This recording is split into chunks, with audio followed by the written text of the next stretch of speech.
मुनाफे की खेती वरिष्ठ वैज्ञानिक कृषि वानिकी डॉक्टर राजकुमार ने बताया कि चंदन का पेड़ जितना पुराना होगा उतनी ही उसकी कीमत बढ़ती जाएगी।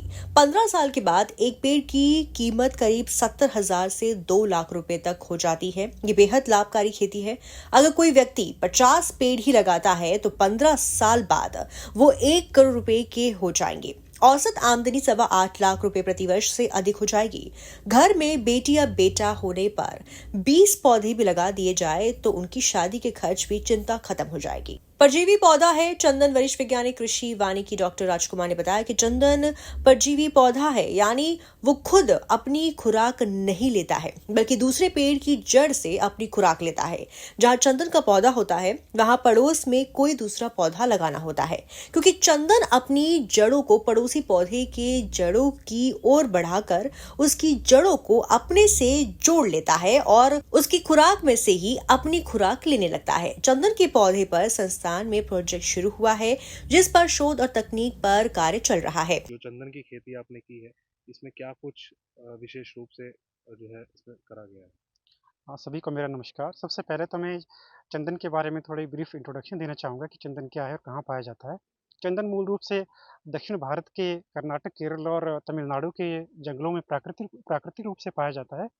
लेकिन धीरे-धीरे इसका किसानों ने इसको अपने खेतों में लगाना शुरू किया है और महाराष्ट्र, कर्नाटक और गुजरात में काफ़ी किसानों ने इसको अपने खेतों में लगाया है और अडॉप्ट किया है। पर धीरे-धीरे इसका जो एक उत्तर भारत के किसान भी इसको अपना रहे हैं और हरियाणा, पंजाब और उत्तर प्रदेश में भी काफ़ी किसानों ने चंदन की खेती को अपनाया है और इसकी संभावना को देखते हुए और भी बहुत ज़्यादा किसान इसको अपनाने में इच्छुक हैं। अ, कब इसकी शुरुआत की जाती है? किस मौसम में ये लगाया जाता है? कितने प्रकार का चंदन होता है सर? देखिए, चंदन मूल रूप से 2 प्रकार का होता है, एक लाल चंदन होता है, एक सफ़ेद चंदन होता है। लाल चंदन मुख्य रूप से दक्षिण भारत में ही पाया जाता है। उत्तर भारत में अभी सफ़ेद चंदन के बारे में ही हम जानकारी दे पाएँगे और सफ़ेद चंदन पे ही हम किसानों को इसके लिए किसानों के बीच में से प्रमोट करा पा रहे हैं। और इसको जो लगाने की मुख्य विधि है, चंदन एक परजीवी पौधा है मुख्य रूप से। इसको एक होस्ट प्लांट बोलते हैं। उसकी ज़रूरत पड़ती है लगाने के लिए।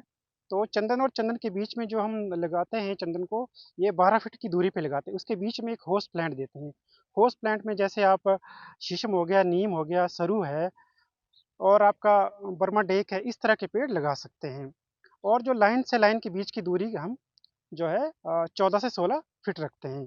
और चंदन की खेती में सबसे ज़्यादा ध्यान रखने वाली बात ये है कि जो आपके निचले वाले खेत हैं जहाँ पे जल भराव होता है, वो वाले खेतों में चंदन की खेती नहीं करनी है, हुँ। क्योंकि ज़्यादा पानी इकट्ठा होने से चंदन की जड़ें खराब हो जाती है और वहाँ चंदन की खेती सफल नहीं हो पाती। इसलिए जहाँ ज़्यादा पानी इकट्ठा होता है, जल भराव होता है, वहाँ चंदन की खेती ना करें। चंदन में जो एक इरिगेशन जो हम पानी देने की विधि है, वो हम किसानों को बोलते हैं कि आप ड्रिप इरिगेशन जो टपक सिंचाई बोलते हैं, उसको अपना सकते हैं, क्योंकि इसमें काफ़ी कम पानी की ज़रूरत होती है। इसके अलावा अ जो एक होस्ट प्लांट होते हैं आपका जो नीम है, शीशम है, सरू है, इसमें समय से समय खाद वगैरह भी दिया करें ताकि जितना अच्छा आपका होस्ट प्लांट होगा, चंदन भी उतना अच्छा ही रहेगा। इसलिए जो होस्ट प्लांट है, उसका प्रबंधन भी बहुत ज़रूरी है। जितना अच्छा प्रबंधन होस्ट प्लांट का करना है, उतना ही चंदन का करना है, ताकि दोनों साथ-साथ में बढ़ सकें। चंदन अपनी खुराक आपके जो न्यूट्रिएंट और पानी है ये होस्ट प्लांट से लेता है। इसलिए पानी और जो न्यूट्रिएंट है, इसका प्रबंधन बहुत ही ज़रूरी है, होस्ट प्लांट और चंदन दोनों में। देखिए, चंदन एक बहुत ही फ़ायदेमंद की खेती है और इसका जो मार्केट प्राइस है कभी कम नहीं होगा। हर साल इसका मार्केट प्राइस बढ़ता जाएगा। इसकी पूरी दुनिया भर में इसकी डिमांड है, भारत में ही नहीं लेकिन इसलिए अ, 1 किल्ले में जो किसान लगभग 250 पेड़ लगा सकता है चंदनी। तो जैसे मैंने बताया कि कम से कम 1 पेड़ जो है 60 से 70 हज़ार का बिक सकता है, अगर उसमें जो है उचित जो है तेल युक्त जो है लकड़ी बनी है तो। तो आपने होस्ट प्लांट इसके साथ लगाया, उसका क्या बेनिफिट जो है चंदन को मिलता है, अगर किसान भाई लगाते हैं अच्छे होस्ट प्लांट इसके साथ में? देखिए चंदन के लगभग 250 होस्ट हैं जो चंदन ग्रो करता है, लेकिन उसमें भी कुछ होस्ट प्लांट बहुत अच्छे हैं, कुछ ऐसे हैं जो उसको कम सपोर्ट करते हैं, कुछ मीडियम जो सपोर्ट करते हैं। तो जो हमने अपनी रिसर्च की है उसमें हमने पाया है कि चंदन के साथ नीम, सरू है, शीशम है और मिलिया है। ये 4 सबसे अच्छे होस्ट हैं चंदन के।